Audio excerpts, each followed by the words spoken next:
কিরে, তোর কি খবর? তোকে তো আজকাল দেখাই যায় না। তুই বলে বড় বড় মাছ নদী থেকে খেয়ে ফেলিস।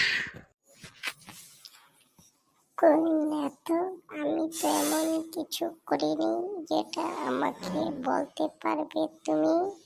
তুমি তো আমাকে চেনোই, সবকিছুই তো এমনই ছিল। না, তোকে আজ ছাড়বো না।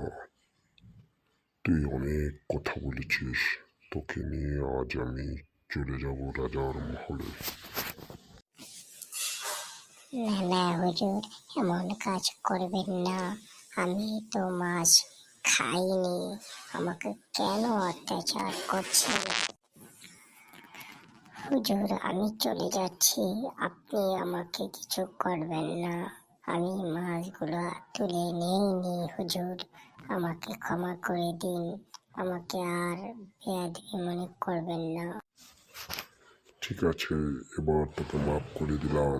ভবিষ্যতে আর এই পুকুরের মাছ তুই খাবি না, তোকে বলে দিলাম।